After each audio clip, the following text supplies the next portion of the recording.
Demokratiya sözü qədim Yunan dilindəki demos xalq, kratos hakimiyyət sözlərindən yaranıb.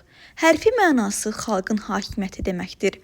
Bu sistem ilk dəfə qədim Yunanistanda, xüsusilə Afina şəhər dövlətində meydana gəlmişdir. Müasir dövrdə isə demokratiya sadəcə səs vermək deyil, Almond və Verbanın fikirlərinə görə vətəndaşların yerli problemlərinin həlli üçün qruplar formalaşdırıb sistemin canlılığını qorumasıdır. Demokratik mədəniyyət əslində yalnız faktiki iştirakdan ibarət deyil. O, həm də hər bir vətəndaşın potensial olaraq proseslərdə iştirak etmək imkanı və istəyidir. Vətəndaş cəmiyyəti bu demokratik sistemin özlüdür və Edmund Burke'ün qeyd etdiyi kimi siyasi həyatın təməli cəmiyyətin kiçik birlikləridir. Çünki bu birliklər olmasa, siyasət sadəcə hakimiyyət uğrunda ölümcül bir mübarizəyə çevrilər.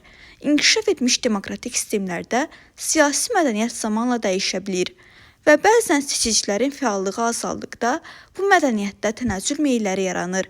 Məsələn, tarixi tədqiqatlar göstərir ki, müəyyən dövrlərdə iqtisadi durğunluq və inflyasiya kimi faktorlar insanların dövlət institutlarına olan etimadına mənfi təsir edə bilir. Gallup sorğuları kimi statistik məlumatlar sübut edir ki, fərqli ölkələrdə insanların öz siyasi sistemlərinə razılıq dərəcəsi müxtəlifdir və Amerikalıların öz sistemlərinə olan inamı digər ölkələrlə müqayisədə daha yüksək ola bilər.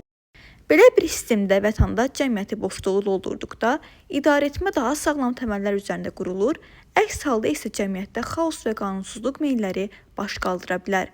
Unutmayın ki, canlı və inkişaf etmiş vətəndaş cəmiyyəti demokratiyanın özlüdür və müəyyən bir vətəndaş cəmiyyətinə sahib olmadan demokratiya kök sala bilməz.